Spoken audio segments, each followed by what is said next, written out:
Good morning students, मैं आनंद कुमार झा। आज हम लोग क्लास 10th का जितने भी प्रीवियस ईयर के क्वेश्चंस पेपर आ रखे हैं उन क्वेश्चंस पेपर को एक एक करके सॉल्व करने वाले हैं। जैसे कि आपको पता है कि 17 फरवरी को आपका मैथ्स का एग्जाम है। कोशिश ये करिएगा कि पूरे सिलेबस का ही प्रिपरेशन आप एक साथ करते हुए चले। जितने भी टॉपिक बनते हैं हर एक टॉपिक का फॉर्मूला कंसेप्ट मैं आपको हर एक चैप्टर के साथ ही इसी क्वेश्चंस में समझाते हुए चलूंगा। ठीक है जी, तो बिना टाइम वेस्ट किए हुए अपना क्वेश्चन स्टार्ट करते हैं। अगर हम यहाँ ध्यान से देखें तो हमारा जो पहला क्वेश्चन है ये पिछले साल के पेपर के क्वेश्चंस है। चलिए उन्हें हम सॉल्व करते हैं। तो पहला क्वेश्चन है हमारा यहाँ पे, वो क्या कह रहा है ध्यान से देखें। पहला क्वेश्चन आपको ये कह रहा है कि अगर हमारे पास एक कोई भी क्वाड्रेटिक पॉलिनोमियल है जिसका इक्वेशन क्या दे रखा है 3x² + 6x + k such that alpha plus beta plus alpha beta 2/3 के बराबर है, तो k की वैल्यू निकालिए। अब ध्यान से सुनिएगा, इस चैप्टर का क्वाड्रेटिक पॉलिनोमियल की अगर हम बात करें इस टाइप का क्वेश्चन आना कंफर्म है। अल्फा बीटा वाला क्वेश्चन आना कंफर्म है। जितना मिडिल टर्म स्प्लिट नहीं आएगा उससे ज्यादा ये अल्फा प्लस बीटा वाला क्वेश्चन आएगा। अब क्वेश्चन ये कह रहा है कि अगर हमारे पास ये क्वाड्रेटिक पॉलिनोमियल है क्या 3x² + 6x + k। ठीक है जी, ये हमारे पास क्वाड्रेटिक पॉलिनोमियल है और इसके जीरोस कौन कौन है, इसके जीरोस है अल्फा और बीटा।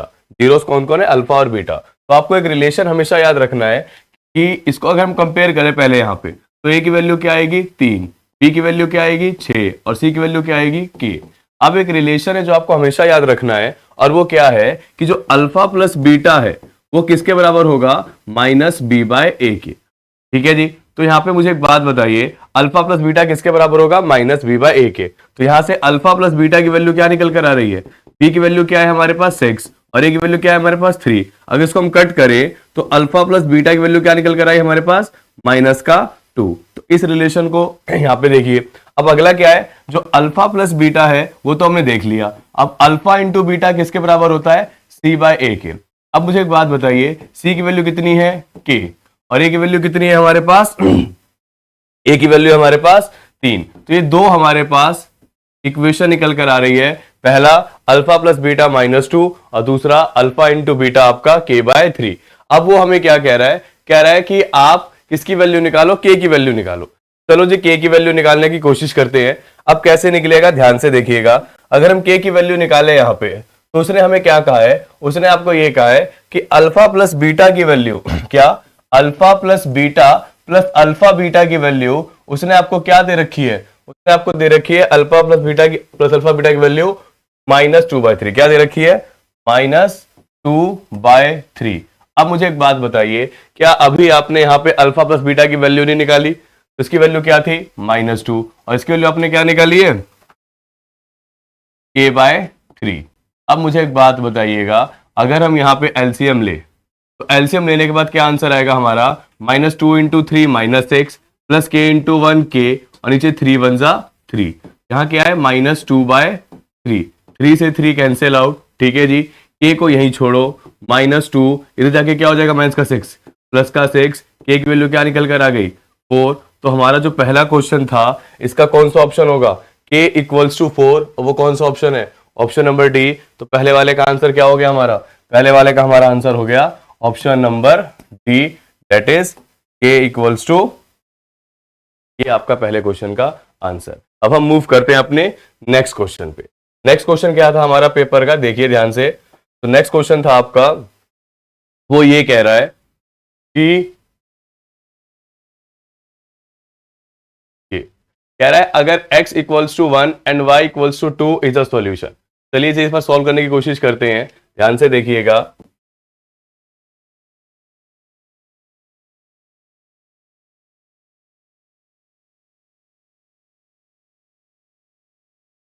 तो क्वेश्चन ये है, कह रहा है x = 1 and y = 2 is a solution of the pair of linear equation. मतलब ये कह रहा है कि हमारे पास यहाँ पे एक इक्वेशन है। इक्वेशन क्या है 2x - 3y + a = 0।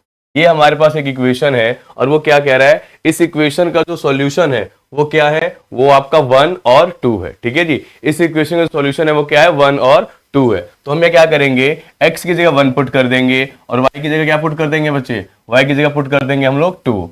तो यहाँ अगर हम पुट करें 2 into 1 minus 3 into 2 plus a equals to में 0। तो ये तो 2 1 जा 2 minus 6 plus a equals to 0। तो यहाँ पे क्या आ गया minus 4 plus a equals to 0। a की वैल्यू क्या आ गई हमारे पास 4।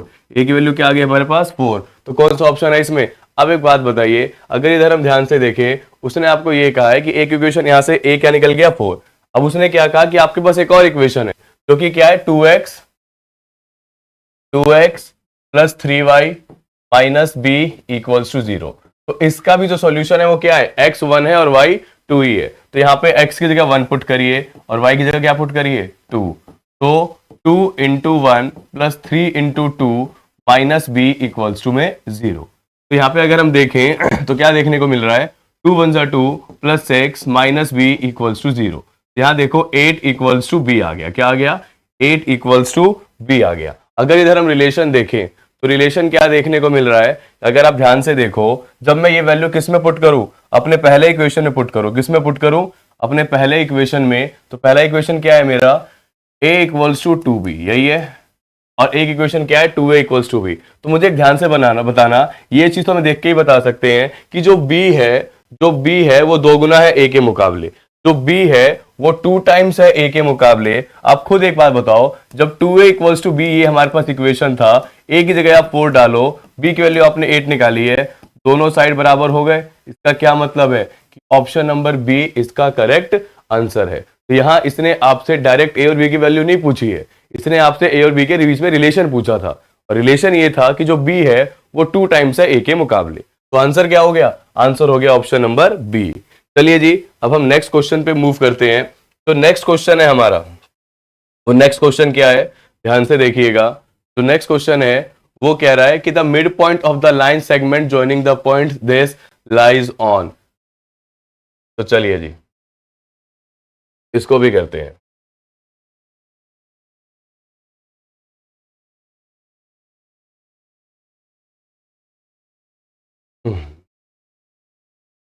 देखो, तो कह रहा है हमारे पास एक ये क्वेश्चन है जिसमें कह रहा है हमारे पास 2 पॉइंट है। जब भी ये कोऑर्डिनेट चैप्टर का क्वेश्चन आए तो सबसे पहले आप कोशिश क्या करो कि आप इमेज से समझे। क्वेश्चन ये कह रहा है आपके पास एक लाइन है, का एक पॉइंट है P की वैल्यू आपको क्या दे रखी है यहाँ पे -4,5। दूसरा पॉइंट क्या है Q की क्या वैल्यू दे रखी है आपको 4,6। अब कह रहा है इनका मिड पॉइंट, तो मान लो इनका मिड पॉइंट R है, वैल्यू क्या है A,B। तो याद रखिएगा ये हमारा पॉइंट होता है x1 और ये हमारा पॉइंट होता है y1। ये हमारा कोऑर्डिनेट होता है x2 और ये हमारा होता है y2। तो कभी भी अगर आपको a की वैल्यू निकालनी है, बस शर्त ये है कि r जो है इसका मिड पॉइंट होना चाहिए। तो कभी भी अगर आपको मिड पॉइंट निकालना है तो ये जो a वैल्यू है, ये a कोऑर्डिनेट कैसे निकलता है x1 plus x2/2।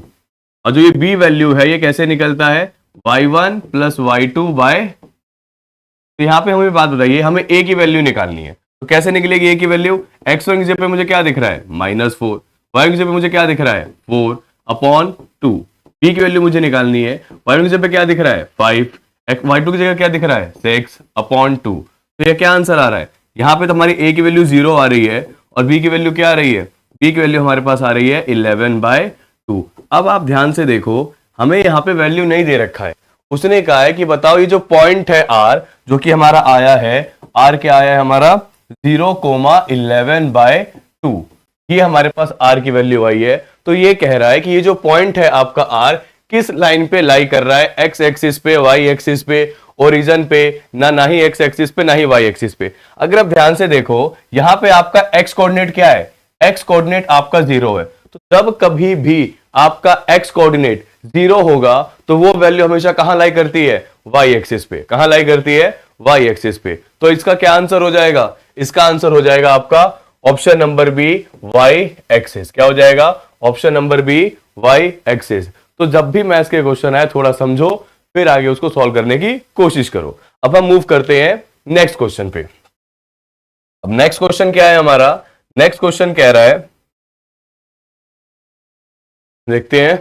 Next question कह रहा है हमें if theta is an acute angle and 7 + 4 sin theta equals to 9 then the value of theta. तो चलिए जी ध्यान से करने की कोशिश करते हैं। तो जो हमारा नेक्स्ट क्वेश्चन है यहाँ पे वो क्या है?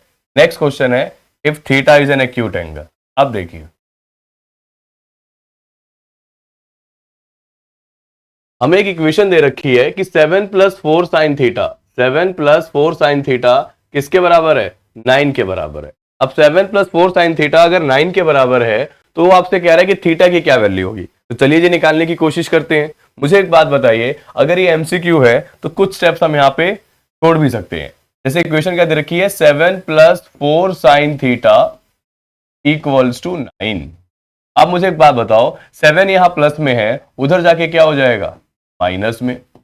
9 माइनस 7, तो यहां पे आप एक सिंपल सी बात बताइएगा, साइन थीटा इक्वल्स टू क्या हो गया? यहाँ पे साइन थीटा यहाँ पे हो गया 9 माइनस 7 2, 4 इधर ही। अब 4 यहां मल्टीप्लाई में जाके क्या हो जाएगा? डिवाइड में 2/4, तो साइन थीटा कितना हो गया?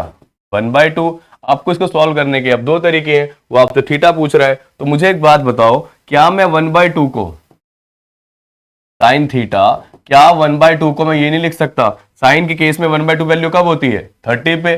साइन 30 जब मैं कंपेयर करूंगा तो थीटा यानी कि एंगल की जगह पे कितनी वैल्यू दिख रही है लिखी हुई? 30। तो यहां पे हमारे पास जो आंसर आ गया एक्यूट एंगल, वो कितना आ गया? वो आ गया आपका ऑप्शन 30। तो इस चीज को याद रखिएगा, हम कंपेयर करके इस क्वेश्चन में वैल्यू निकालेंगे कि थीटा की वैल्यू कितनी आ गई है? 30। ठीक है जी। अब हम मूव करते हैं अपने नेक्स्ट क्वेश्चन पे। नेक्स्ट क्वेश्चन जो है हमारा क्या है देखते हैं, चलिए। नेक्स्ट क्वेश्चन कह रहा है कि the value of ten square theta upon minus में ये चलिए जी इसका भी आंसर निकालते हैं। अगर इधर हम ध्यान से देखें तो इसका आंसर क्या निकलेगा? मुझे एक बात बताइएगा, आपको ट्रिग्नोमेट्री के तीनों फॉर्मूले ही याद होने चाहिए। और वो क्या है? पहला फॉर्मूला है आपका कि sine square theta plus cos square theta 1 के बराबर होता है। दूसरा फॉर्मूला क्या है आपका? दूसरा फॉर्मूला है आपका कि cosec square theta minus cot square theta आपका 1 के बराबर होता है। और तीसरा आपका क्या है कि sec square theta minus tan square theta वो भी 1 के बराबर होता है। अब कैसे करेंगे तो ध्यान से देखना।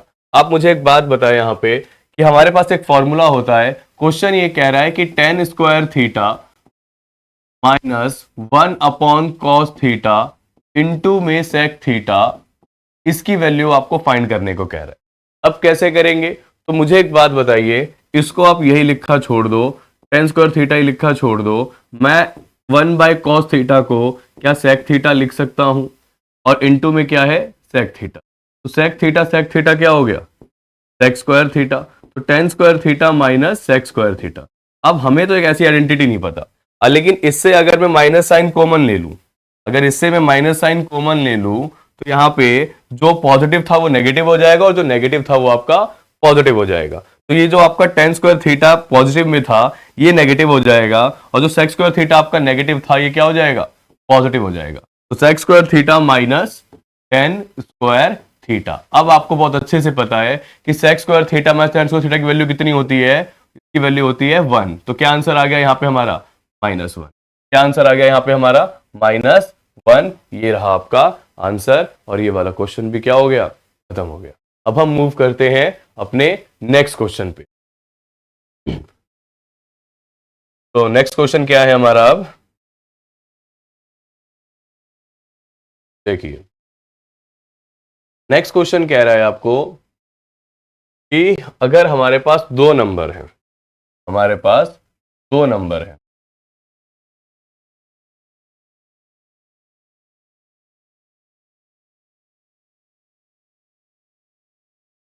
तो क्वेश्चन ये कह रहा है कि इफ HCF जो है दो नंबर का वो कितना दे रखा है? 98 28। ठीक है जी। तो एक नंबर ए हो गया जिसकी वैल्यू है 98, एक नंबर बी हो गया जिसकी वैल्यू है 28।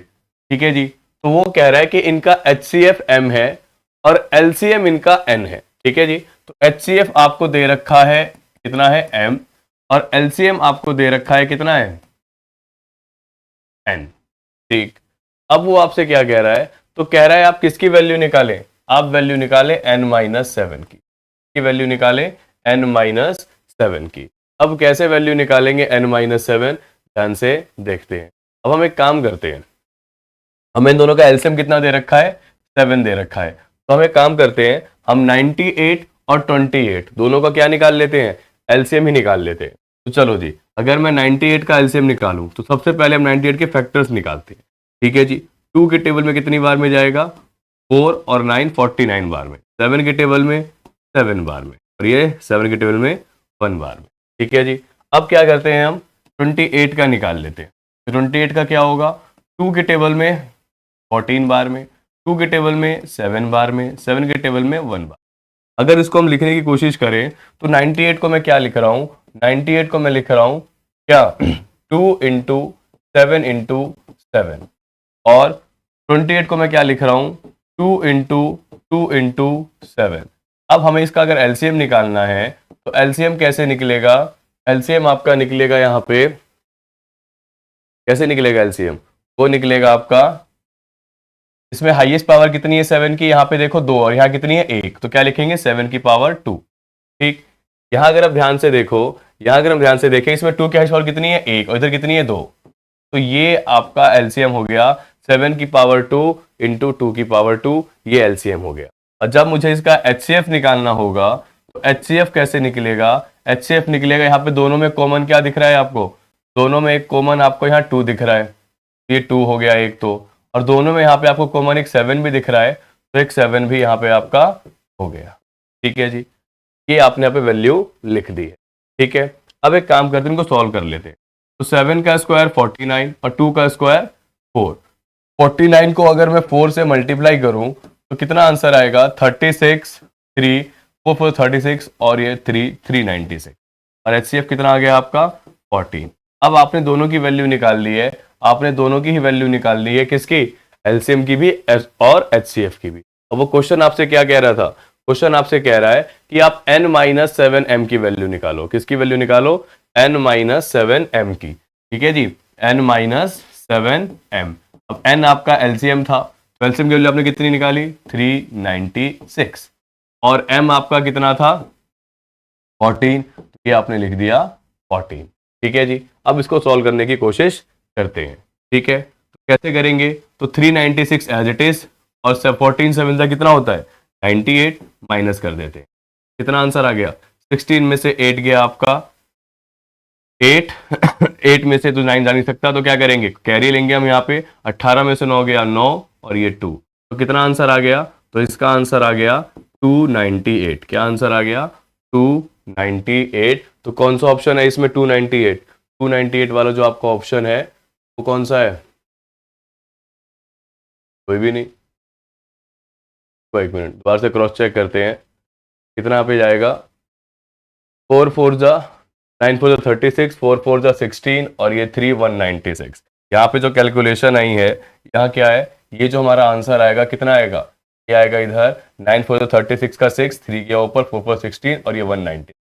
यहाँ पे हम क्या लिखेंगे, यहाँ हम लिखेंगे 196। तो चलिए जी, यहाँ हम लिखते हैं 196, और हमारा फाइनल आंसर क्या आ जाएगा, फाइनल आंसर हमारा आ जाएगा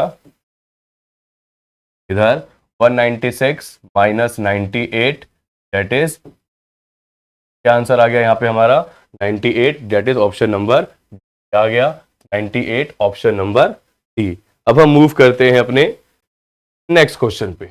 अब नेक्स्ट क्वेश्चन क्या है हमारा, ध्यान से देखिएगा, नेक्स्ट जो क्वेश्चन है वो है,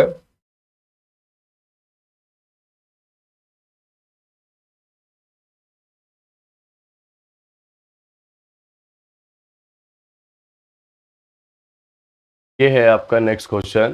क्या कह रहा है, ध्यान से देखिएगा, ध्यान से। नेक्स्ट क्वेश्चन है आपका, कह रहा है the tangent drawn at the extremist of the diameter of a circle. क्या कह रहा है, ध्यान से सुनिए, the tangent drawn at the extremist of the diameter of a circle. तो सिंपल सी बात है। अब मुझे एक बात बताइए, अगर आप यहाँ समझने की कोशिश करें, वो क्या कह रहा है कि आपने एक टेंजेंट ड्रॉ किया है, आपने क्या किया है, एक टेंजेंट ड्रॉ किया है। चलो जी, ध्यान से देखते हैं कैसे ड्रॉ करोगे। ये रहा हमारा सर्कल, ठीक है जी, ये रहा हमारा सर्कल। अब वो क्या कह रहा है कि इसके डायामीटर पे अगर आपने एक टेंजेंट ड्रॉ किया है, तो टेंजेंट वो होता है जो एक पॉइंट पे क्या करके जाए, टच करते जाए सर्कल को। तो मुझे एक बात बताओ, और आपने एक थ्योरम पढ़ी होगी, कौन सी थ्योरम पढ़ी है, कि कभी भी रेडियस अगर टेंजेंट पे ड्रॉ होता है कितने का एंगल बनता है, 90 डिग्री का। कितने का एंगल बनता है, 90 डिग्री का। तो यहाँ मुझे एक बात बताओ, तो यहाँ पे वो साफ साफ आपको कह रहा है कि tangent drawn at the extremist of the diameter of circle are always, तो हमेशा क्या होगा, वो हमेशा आपका क्या होगा, परपेंडिकुलर। क्या होगा, हमेशा से परपेंडिकुलर होगा। तो इसका ऑप्शन क्या हो गया, ऑप्शन नंबर बी, ये आपका करेक्ट आंसर है। अब हम मूव करें अगर नेक्स्ट क्वेश्चन पे, तो नेक्स्ट क्वेश्चन क्या है आपका, नेक्स्ट क्वेश्चन है आपका यहाँ पे, वो देखिए नेक्स्ट क्वेश्चन क्या कह रहा है, ध्यान से सुनना और ध्यान से समझना।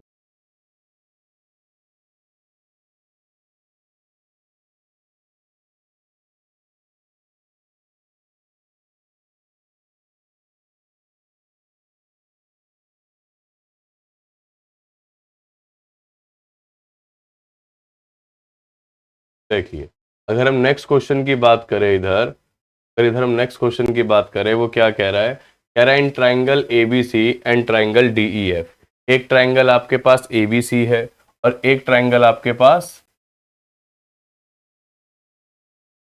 एक ट्राइंगल एबीसी है और एक ट्राइंगल डीईएफ है।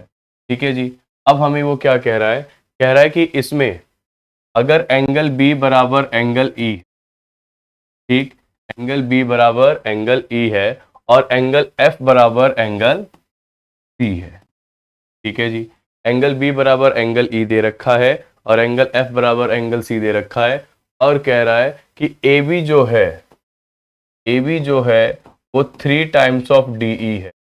ए बी जो है वो 3 टाइम्स ऑफ डीई है। तो कह रहा है then the two triangles are, तो ये दो ट्राइंगल क्या होंगे, कॉन्ग्रुएंट होंगे लेकिन सिमिलर नहीं होंगे। पहला पार्ट ये कह रहा है।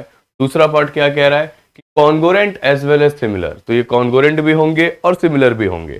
ठीक है जी।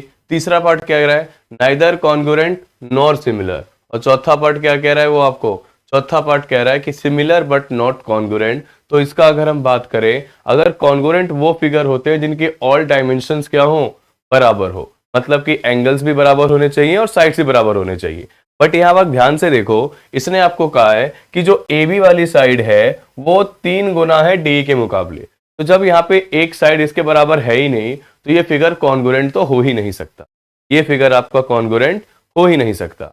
अब अगर हमें सिमिलर शो करना है, तो सिमिलर शो करने के लिए हमारे पास एक क्राइटेरिया होता है, और वो क्या होता है कि दो एंगल आप बराबर दिखा दो। क्या बराबर दिखा दो, दो एंगल आप बराबर दिखा दो। तो यहाँ पे उसने क्वेश्चन में साफ साफ दे रखा है कि एंगल बी जो है वो ई के बराबर है और जो हमारा एंगल सी है वो एफ के बराबर है। तो यहाँ पे हम क्या कहेंगे कि जी सिमिलर तो है बट कॉन्ग्रुएंट नहीं है। क्या कहेंगे, सिमिलर तो है बट कॉन्ग्रुएंट नहीं है। एक चीज हमेशा याद रखना कि हर कॉन्ग्रुएंट फिगर सिमिलर होगा, but her similar figure congruent हो ये आपका सही नहीं होगा।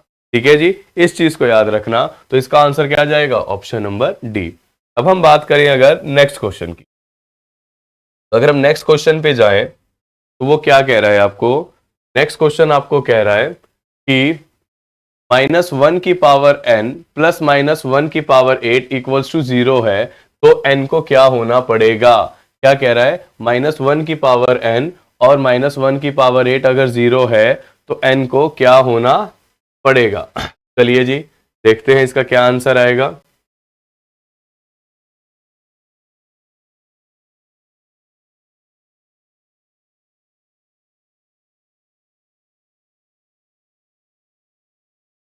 देखिए, अब अगर इधर हम ध्यान से देखें और ध्यान से समझें, तो कह रहा है कि -1 की पावर n है, -1 की पावर n प्लस -1 की पावर 8 है और इसकी वैल्यू 0 है। तो n को क्या होना पड़ेगा, n को पॉजिटिव इंटीजर होना पड़ेगा, n को कोई भी नेगेटिव इंटीजर होना पड़ेगा, n को एनी ऑड नंबर होना पड़ेगा, या n को एनी इवन नंबर होना पड़ेगा। तो मुझे एक बात बताओ, आपको यहाँ पे एक चीज बहुत अच्छे से पता है कि अगर कभी भी हमारा टर्म नेगेटिव में है और उसका पावर अगर इवन नंबर है, मैं क्या कह रहा हूं, कभी भी अगर हमारा टर्म नेगेटिव में है और उसका पावर अगर इवन नंबर है, तो इसका आंसर हमेशा से क्या आएगा, पॉजिटिव में आएगा। किस में आएगा, पॉजिटिव में आएगा। लेकिन अगर टर्म नेगेटिव है और पावर क्या है, ऑड नंबर है तो इसका आंसर हमेशा किस में आएगा, माइनस के टर्म्स में इसका आंसर आएगा। अब मुझे एक बात बताओ जरा यहाँ सोच समझ के, अगर इन दोनों को ऐड करके अगर 0 मिला है तो यहाँ पे मुझे एक बात बताओ, ये -1 की पावर 8 है तो इसका आंसर कितना आता, इस -1 की पावर अगर 8 है तो इसका आंसर कितना आता, 1 आता। कितना आता, 1 आता। अब मुझे एक बात बताओ, अगर ये वाला टर्म पॉजिटिव है तो इसको क्या होना पड़ेगा, इसको नेगेटिव होना पड़ेगा। क्या होना पड़ेगा, नेगेटिव। और नेगेटिव तभी होगा जब इसकी पावर क्या होनी चाहिए, ऑड होनी चाहिए। क्या होनी चाहिए, ऑड होनी चाहिए। तो इसीलिए यहां पे हम क्या कहेंगे कि अगर इस टर्म को, इस इक्वेशन को अगर सेटिस्फाई होना है तो यहां पे n को क्या होना पड़ेगा, n को कोई भी आपका कोई भी ऑड नंबर दे दो, ऑड नंबर जैसे ही दोगे वो आपका पावर क्या आएगा, तो जो भी आंसर आएगा किस में आएगा, नेगेटिव के टर्म्स में आएगा। जैसे एग्जांपल ये आप ले लो कि अगर मान लो मैं n की पावर 3 लिख रहा हूं यहां पे, ठीक है जी, n की पावर क्या लिख रहा हूं, 3 लिख रहा हूं, और ये -1 की पावर क्या है, 8 है। -1 की पावर 3 -1, -1 की पावर 8 +1, कितना आंसर आ गया, 0। तो आपके इक्वेशन क्या हो गया, सेटिस्फाई हो गया। इसका मतलब क्या है कि इसका आंसर क्या होना चाहिए, एनी ऑड नंबर। ये हो गया आपका इसका आंसर। अब हम मूव करते हैं नेक्स्ट क्वेश्चन पे। अब नेक्स्ट क्वेश्चन क्या है हमारा, ध्यान से देखिएगा। अगर हम नेक्स्ट क्वेश्चन की बात करें वो क्या है, ध्यान से देखिएगा। नेक्स्ट क्वेश्चन कह रहा है कि हमारे पास दो पॉलिनोमियल है और वो ऐसे आपको ग्राफ में क्या है, गिवन है। हमारे पास दो पॉलिनोमियल है और वो ऐसे आपको ग्राफ में क्या है, गिवन है। चलिए जी इसको भी सॉल्व करने की कोशिश करते हैं। अब मुझे एक बात बताइएगा, ये दो ग्राफ है और जिस पॉइंट पे इंटरसेक्ट कर रहे हैं। अब आपको एक बात बहुत अच्छे से पता है कि कभी भी अगर ऐसा ग्राफ हो तो इन ग्राफ के सॉल्यूशंस क्या होते हैं, जो आपके एक्सिस पे क्या करे, इंटरसेक्ट करे या टच करे, वही आपका आंसर आएगा। अब मुझे एक बात बताओ, यहां पे हमें कितनी बार टच करते हुए देखने को मिल रहा है, कितनी बार टच करते हुए देखने को मिल रहा है, एक बार देखने को मिल रहा है इस पॉइंट पे और एक बार देखने को मिल रहा है इस पॉइंट। दो पॉइंट पे हमें देखने को मिल रहा है, तो इसका आंसर क्या आ जाएगा, option number C. Number of zeros कितने हो जाएंगे बच्चे, यहाँ पे नंबर ऑफ जीरोस यहाँ पे हमारे पास हो जाएंगे, कितने हो जाएंगे, 2। ठीक है जी, तो ये हमारा यहाँ पे अगला क्वेश्चन भी क्या हो गया, खत्म हो गया। ठीक है जी, अब हम आते हैं अपने नेक्स्ट क्वेश्चन। जो हमारा नेक्स्ट क्वेश्चन है वो क्या है, चलिए देखते हैं। नेक्स्ट क्वेश्चन कह रहा है, if the sum of first m terms of an AP is 2m² plus 3m then its second term is. अब ध्यान से सुनिएगा और थोड़ा ध्यान से समझिएगा। वो ये आपको कह रहा है कि हमारे पास यहाँ पे क्या, कि हमारे पास एक Sn है। अब उस Sn में अगर हम ध्यान से देखें तो वो कह रहा है, वो कैसे दे रखा है, तो ध्यान से देखिएगा। सम ऑफ m टर्म्स आपको दे रखा है 2m² plus 3m। ठीक है जी, m टर्म्स का सम आपको दे रखा है 2m² इक्वल्स टू में 3m। ठीक है जी, अब वो आपसे डिमांड कर रहा है कि आप सेकंड टर्म निकालो। क्या निकालो, सेकंड टर्म निकालो। सेकंड टर्म हम कैसे निकालेंगे, तो ध्यान से देखिएगा। मुझे एक बात बताइए, अगर मैं m की जगह 1 लिखूं, S1 हो गया, तो 2 इंटू में 1 का स्क्वायर प्लस 3 इंटू में 1। मैंने यहाँ क्या किया है, m की जगह 1 लिखा है। ठीक है जी, तो यहाँ पे S1 इक्वल्स टू 1 का स्क्वायर 1, 2 1 2 और ये 3। मतलब क्या आ गया कि जो हमारा S1 है वो 5 है। मुझे एक बात बताओ, S1 का मतलब क्या होता है, पहला टर्म। तो पहला टर्म मतलब क्या, a। तो a की वैल्यू कितनी आ गई, 5 आ गई। a की वैल्यू कितनी आ गई, 5 आ गई। अब मुझे एक बात बताइए, यहाँ पे अगर मैं m की जगह 2 डालूं तो ये हो गया S2। अब वो कैसे निकलेगा, तो S2 कैसे निकलेगा, आप जहां जहां m लिखा है वहां 2 लिख दो। 2 का स्क्वायर प्लस 3 इंटू में 2। मुझे एक बात बताओ, 2 का स्क्वायर 4 प्लस 6, ये कितना हो गया, 8 प्लस 6 यानी कि 40। तो मुझे एक सिंपल सी बात बताइएगा, S2 का मतलब क्या होता है, दो टर्म का सम। दो टर्म का सम मतलब कि A1 प्लस A2 की वैल्यू आपके पास कितनी आई है, 14 आई है, और A1 की वैल्यू कितनी है, 5 है। तो A2 की वैल्यू कितनी निकल गई हमारे पास, ये रही A1 की वैल्यू 5। तो A2 वैल्यू कितनी निकल गई हमारे पास, 14 माइनस 5 डेट इज 9। तो A2 की वैल्यू कितनी निकल गई हमारे पास, 9, that is option number B. ठीक है जी, तो यहाँ पे हमारा ये वाला क्वेश्चन भी क्या होता है, खत्म होता है। अब हम आते हैं अपने नेक्स्ट क्वेश्चन पे। अब नेक्स्ट क्वेश्चन क्या है, ध्यान से देखिएगा। तो नेक्स्ट क्वेश्चन है वो ये कह रहा है, mode and median mean of a data are this. तो मुझे एक बात बताइए, वो आपको कह रहा है कि मोड और मीडियन आपको डेटा दे रखा है। अब क्या दे रखा है, तो मोड और मीडियन का डेटा आपको दे रखा है यहां पे कि मोड हमें दे रखा है 15x। मोड हमें क्या दे रखा है, 15x। लो जी, अगर मोड हमें 15x दे रखा है, मोड अगर हमें 15x दे रखा है और हमें मीन कितना दे रखा है, 18x, और किस चीज की डिमांड कर रहा है आपसे, वो मीडियन की, कि मीडियन की वैल्यू बताओ। तो आपको बहुत अच्छे से पता है कि इन तीनों के बीच में एक रिलेशन होता है जिसे हम लोग एम्पेरिकल फॉर्मूला कहते हैं। इन तीनों के बीच में एक रिलेशन होता है जिसे हम क्या कहते हैं, एम्पेरिकल फॉर्मूला कहते हैं। क्या कहते हैं, एम्पेरिकल फॉर्मूला। तो मुझे एक बात बताओ, और फॉर्मूला क्या है, 3 times of median is equals to 2 mean plus, ये आपके पास फॉर्मूला होता है। 3 times of median equals to 2 mean plus mode. तो इस 3 को यहीं रहने दो, मीडियन वैल्यूज लिखा रहने दो, क्योंकि हमें इसकी वैल्यू निकालनी है 2 यहां पे, और मीन की वैल्यू कितनी है आपके पास, मीन की वैल्यू यहां पे आपके पास 15x। ठीक है जी, और मोड की वैल्यू कितनी दे रखी है यहां पे आपको, यहां पे एक मिनट, मीन की वैल्यू कितनी दे रखी है, मीन की वैल्यू है 18x और मोड की वैल्यू कितनी दे रखी है आपको, 15x। ठीक है जी, अब इसको सॉल्व करते हैं। तो 18 टू जा 36x प्लस 15x, कितना हो गया ये आपका, ये हो गया यहाँ पे आपका 51x। ठीक है, साथ में क्या चल रहा है, 3 मीडियन चल रहा है। क्या चल रहा है, 3 मीडियन। चलो जी, 3 मीडियन यहाँ पे ऐसे लिखते हुए हम चलते हैं। हमें सिर्फ मीडियन की वैल्यू निकालनी है, ना कि 3 मीडियन की। तो यहाँ पे 3 मल्टीप्लाई में है, उधर जाके क्या हो जाएगा, डिवाइड में। तो median equals to 51x upon 3। 3 के टेबल में 1 बार में और ये 17 बार। मीडियन की वैल्यू कितनी आ गई, मीडियन की वैल्यू यहाँ पे हमारे पास आ रही है 17x। क्या आ रही है, 17x, that is option number C. तो क्या आंसर आ गया इसका, 17x, ऑप्शन नंबर सी। अब हम आते हैं अपने नेक्स्ट क्वेश्चन पे। नेक्स्ट क्वेश्चन क्या है हमारा, जो हमारा नेक्स्ट क्वेश्चन है इधर, वो है, चलिए देखते हैं। कह रहा है अ card is selected at random from a deck of 52 playing cards, the probability of it being a red face card. चलिए जी, अगर हम इस वाले क्वेश्चन की बात करें यहाँ पे, अगर हम इस वाले क्वेश्चन की बात करें यहाँ पे, तो कह रहा है अगर हमारे पास 52 कार्ड्स हैं, कितने कार्ड्स हैं, 52 कार्ड्स हैं। अगर आपके पास 52 कार्ड्स हैं और वो क्या कह रहा है कि आपको रेड फेस कार्ड निकालना है, क्या निकालना है, रेड फेस कार्ड निकालना है, तो क्या प्रोबेबिलिटी होगी रेड फेस कार्ड के निकालने की। तो अगर इधर हम ध्यान से देखें तो टोटल हमारे पास 12 फेस कार्ड्स होते हैं। टोटल कितने फेस कार्ड्स होते हैं हमारे पास, 12 फेस कार्ड्स होते हैं। अब अगर टोटल 12 फेस कार्ड्स है, तो मुझे एक बात बताइएगा ध्यान से कि अगर टोटल 12 फेस कार्ड है तो 6 फेस कार्ड आपके होते हैं रेड कलर के और 6 फेस कार्ड होते हैं आपके ब्लैक कलर के।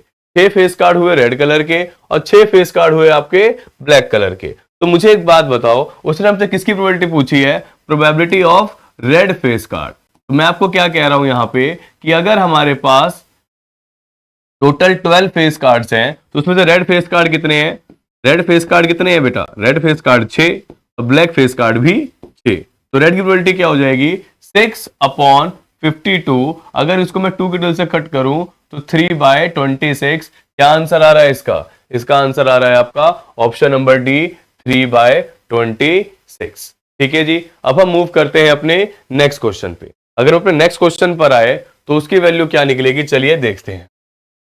नेक्स्ट क्वेश्चन आपको वो कह रहा है कि आप यहां पे वैल्यू निकालें किसकी, कह रहा है which of the following is a rational number between √3 and √5।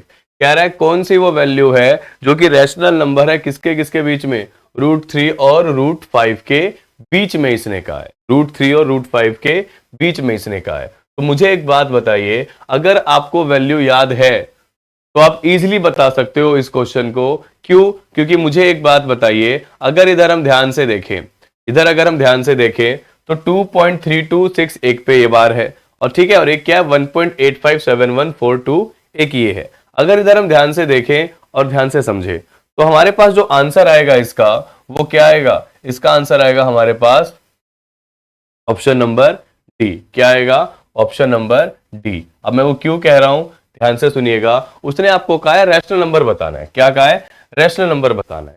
अब मुझे एक बात बताइए, अगर आपको रैशनल नंबर बताना है तो मुझे एक बात बताना कि √3 की वैल्यू होती है 1.732। क्या वैल्यू होती है, 1.732।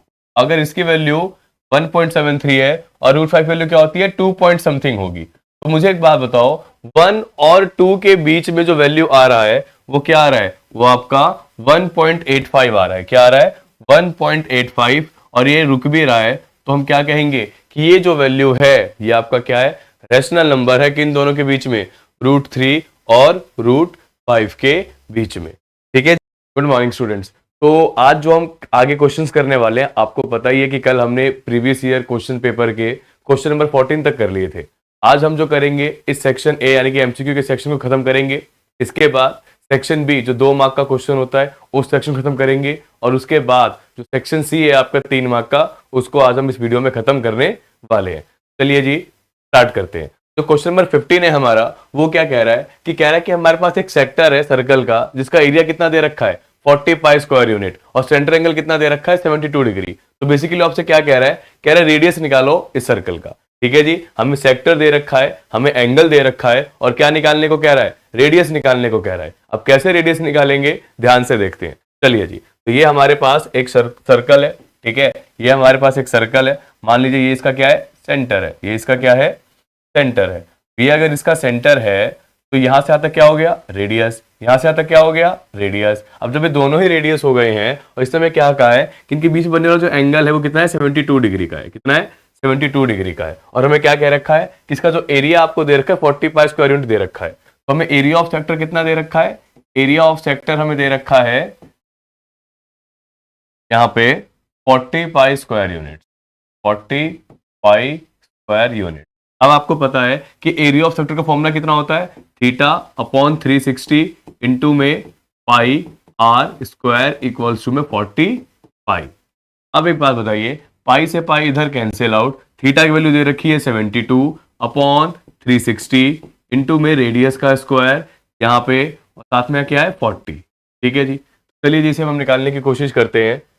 ये आपका कटा 18 के टेबल में 4 बार में, और ये आपका कटा 18 के टेबल में 20 बार में। ठीक है जी, आपको ये पता है कि 4 के टेबल में ये कटा कितनी बार में, 10 बार में। तो यहां से अगर हम ध्यान से देखें तो आर स्क्वायर किसके बराबर आ रहा है, आर स्क्वायर अपॉन 20 आ रहा है आपका 10 के बराबर। तो R square equals to 20 into 10। R square कितना हो गया, आर स्क्वायर हो गया आपके पास 200। यहां से आप स्क्वायर हटाओगे तो यहाँ क्या लगेगा, रूट। और इसको मैं क्या लिख सकता हूँ, 200 को 2 इंटू 100, क्या आंसर आ गया 10√2 तो हमारे इस सर्कल का रेडियस कितना आ गया, हमारे सर्कल का जो रेडियस आया है वो आया है आपका 10√2 units. That is option number D, option number D. चलिए जी, अब हम नेक्स्ट क्वेश्चन पे मूव करते हैं। अगर हम ध्यान से देखें तो हमारा नेक्स्ट क्वेश्चन क्या कह रहा है कि हमें यहाँ पे एक फिगर दे रखा है, हमें यहाँ पे एक फिगर दे रखा है और इस फिगर की वैल्यू निकालनी है, इसमें एंगल एपीओ की। तो अगर हमें एपीओ इस x की हमें वैल्यू निकालनी है, किसकी वैल्यू निकालनी है, इस x की हमें यहाँ पे वैल्यू निकालनी है। अब इसकी वैल्यू कैसे निकालेंगे ध्यान से देखिएगा। देखो जी, जब भी सर्कल का क्वेश्चन आए ना तो आप इसका आंसर 1 से 2 लाइन में निकाल सकते हो। कैसे, ध्यान से देखो। आपको एक बार पता है कि ये अगर 115 डिग्री है तो बचा हुआ एंगल है ये वाला, ये कितना होगा आपका, ये होगा आपका 65। कैसे, लीनियर पेयर से, क्योंकि हमें पता है दोनों का सम कितना होगा 180। अगर अकेला वही यही 115 है तो 180 में से 115 माइनस करेंगे कितना आएगा 65। अब आपको एक बात और पता है कि ये आपका रेडियस है, और रेडियस कभी भी टेंजेंट पे अगर आप ड्रॉ करते हो तो पॉइंट ऑफ कांटेक्ट पे हमेशा कितना बनता है 90 डिग्री। पॉइंट ऑफ कांटेक्ट पे कितना बनता है हमेशा 90 डिग्री। थ्योरम 10.1 आपका यही कहता है। तो अब मुझे एक बात बताओ, आपके पास यहाँ पे एक सर्कल दिख रहा होगा, ये देखो आपके पास यहाँ पे एक सर्कल है, ये यहाँ पे एक ये ट्रायंगल बन गया। ये देखो मैं फिर से शेड कर देता हूँ, ये आपका यहाँ पे क्या है, एक ट्रायंगल है। अगर आप इस ट्रायंगल की बात करो तो इस ट्रायंगल में आपके पास 3 एंगल बन रहे हैं। एक एंगल कौन है x, एक एंगल कौन है 90, और एक एंगल कौन है 65। तीनों का सम कितना होगा 180। रीजन आपको पता ही है, angle sum property of triangle, angle sum property of triangle. यहाँ पे अगर इनको मैं ऐड करूं तो x प्लस 155 इक्वल्स टू 180। यहां से x की वैल्यू क्या निकल कर आ जाएगी मेरे पास, 180 माइनस 155, आंसर आ गया x इक्वल्स टू 5 डिग्री। मतलब कि जो आपका एंगल एपीओ है, जो x है वो कितना आया है, वो आपका आया है 25 डिग्री, ऑप्शन नंबर ए। अब हम मूव करते हैं अपने नेक्स्ट क्वेश्चन पे। अगर हम नेक्स्ट क्वेश्चन की बात करें, यहाँ पे नेक्स्ट क्वेश्चन क्या कह रहा है, a kite is flying at a height of 150 metre. चलो जी पहले इसके फिगर बनाने की कोशिश करते हैं। तो ये अगर मान लीजिए ये काइट है और ये ग्राउंड से कितने मीटर की ऊंचाई पर है, 150 मीटर की ऊंचाई पर है। यहां से लेके यहां तक हो गया 150 मीटर, ठीक है जी। It is attached to a string, इसे एक थ्रेड से, एक स्ट्रिंग से टाई किया गया, और वो कहां पर है, ऐसे ग्राउंड पर ऐसे है। और थ्रेड और उसके बीच में, ग्राउंड और काइट के बीच में जो एंगल बन रहा है वो कितना बन रहा है, एंगल ऑफ एलिवेशन 30 डिग्री का बन रहा है। कितना बन रहा है, 30 डिग्री का आपका एलिवेशन बन रहा है। अब वो आपसे क्या कह रहा है, the length of the string. Basically वो आपको क्या कह रहा है, कह रहा है कि आप यहां पे AC की वैल्यू निकाल कर बताओ, इसकी वैल्यू निकाल कर, AC की वैल्यू। अब AC की वैल्यू कैसे निकलेगी, तो ध्यान से देखो, आपको इसमें एक चीज ये पता होना चाहिए हमेशा से कि एंगल के सामने वाला हमेशा क्या होता है, परपेंडिकुलर।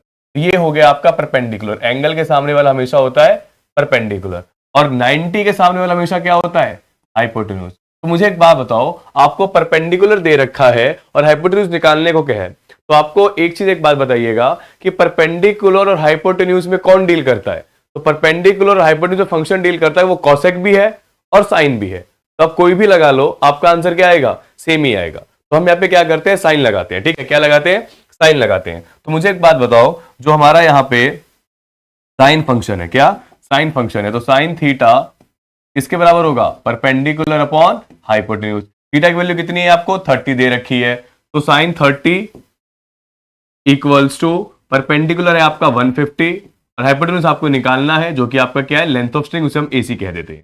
ये AC है, ठीक है जी। तो मुझे एक बात बताओ, साइन 30 की वैल्यू कितनी होती है, 1/2, 150 AC, ठीक है जी। याद रखिएगा साइन 30 आपका 1/2 होता है, मैं लिख देता हूं। अब देखो क्रॉस मल्टीप्लाई करेंगे तो AC into 1 AC equals to 150 into 2।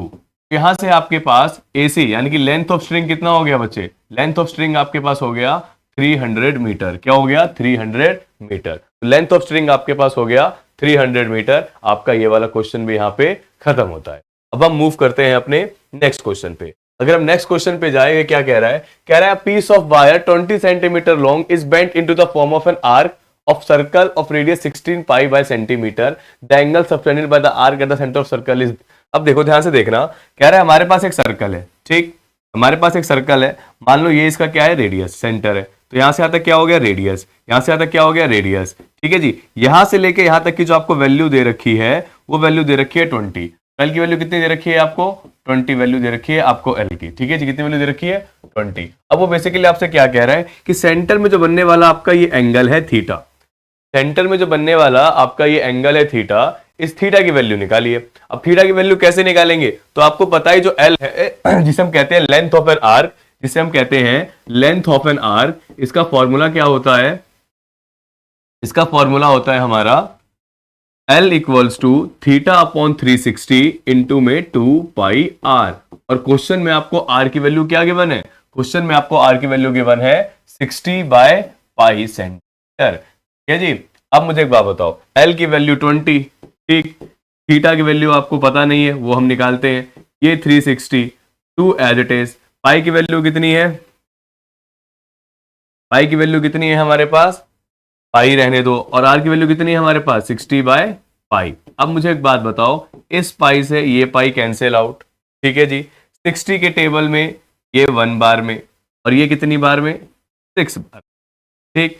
2 के टेबल में 1 बार में, और ये 3 बार में। तो मुझे एक बात बताओ, यहां से अगर हम ध्यान से देखें तो क्या आ रहा है, 20 इक्वल्स टू, सब कुछ सिंप्लीफिकेशन करने के बाद थीटा अपॉन 3 वहां जाके मल्टीप्लाई हो जाएगा, तो थीटा कितना आ गया, 60 डिग्री। थीटा कितना आ गया, 60 डिग्री। मतलब कि सेंटर में जो बनने वाला एंगल है वो कितना है हमारा, सेंटर में बनने वाला एंगल है हमारा 60 डिग्री। क्वेश्चंस को ध्यान से करिएगा, इस चैप्टर का एमसीक्यू आना कंफर्म है, ठीक है जी। अब हम आते हैं नेक्स्ट क्वेश्चन पे। अगर हम नेक्स्ट क्वेश्चन पर आए तो नेक्स्ट क्वेश्चन हमें क्या कह रहा है, ये हमारा रीजनल सॉल्यूशन है। कह रहा है the probability of selecting a number at random from the number 1 to 20। कह रहा है हमारे पास एक नंबर है 1 to 20, 1 से लेके 20 तक के हमारे पास नंबर है, अब मैं कोई भी अगर एक नंबर सिलेक्ट कर रहा हूं तो उसकी प्रोबेबिलिटी उसने क्या दे रखी है, 1 दे रखी है। और आपको एक बात पता है कि अगर मैं कोई भी एक नंबर सिलेक्ट करूंगा 1 से 20 तक तो उसकी प्रोबेबिलिटी 1 नहीं होगी, उसकी प्रोबेबिलिटी क्या होगी, उसकी प्रोबेबिलिटी होगी 1/20। तो इसमें हमारा असर्शन क्या हो गया, असर्शन हमारा रॉन्ग हो गया, असर्शन हमारा क्या हो गया, रॉन्ग। और अगर हम रीजन की बात करें तो रीजन क्या कह रहा है, फॉर एनी इवेंट, किसी भी इवेंट की प्रोबेबिलिटी अगर 1 होती है उसे श्योर इवेंट कहते हैं। तो जी हाँ, आपका रीजन सही है, असर्शन गलत है, तो ऑप्शन क्या हो जाएगा, ऑप्शन हो जाएगा आपका option number D, assertion is false and reason is true, assertion is false and reason is true। तो ऑप्शन डी इसका आंसर। ठीक है जी, अब हम मूव करते हैं अपने नेक्स्ट क्वेश्चन। हमारा नेक्स्ट क्वेश्चन क्या कह रहा है, नेक्स्ट क्वेश्चन कह रहा है if we join two hemispheres of same radius along their base then we get a sphere. कह रहा है कि अगर हम दो हेमिस्फेयर को ज्वाइन करते हैं, एक ये हेमिस्फेयर हमने लिया और एक सेम यहां से हमने दो हेमिस्फेयर को क्या कर दिया, ज्वाइन कर दिया। अगर हम दो हेमिस्फेयर को ज्वाइन करते हैं तो क्या बनता है, स्फेयर बनता है, बिल्कुल सही। हाँ, अगर हम दो हेमिस्फेयर को ज्वाइन करते हैं तो स्फेयर ही बनेगा, तो आपका असर्शन तो सही है जी। अब रीजन क्या कह रहा है, क्या the total surface area of sphere of radius is 3 pi R square. नहीं जी नहीं, इसने कहा है कि जो टोटल सरफेस एरिया निकलेगा वो 3 पाई आर स्क्वायर निकलेगा, जो कि ये गलत है। टोटल सरफेस एरिया कितना निकलेगा, 4 पाई आर स्क्वायर, इसलिए इसका ऑप्शन क्या जाएगा, assertion is true and reason is false. तो इसका अगर हम आंसर की बात करें तो क्या जाएगा यहां पे, इसका जो आंसर जाएगा option number, assertion is true and reason is false। In question के आपको सिर्फ कंसेप्ट पे फोकस करना है। जो भी आपका बोर्ड में क्वेश्चन बनेगा ये इसी टाइप का बनेगा, तो आप इन क्वेश्चंस की और इन टाइप के क्वेश्चंस की क्या करें, प्रैक्टिस करें। बाकी के क्वेश्चंस को हम करते हैं आगे की क्लास में। Thank you.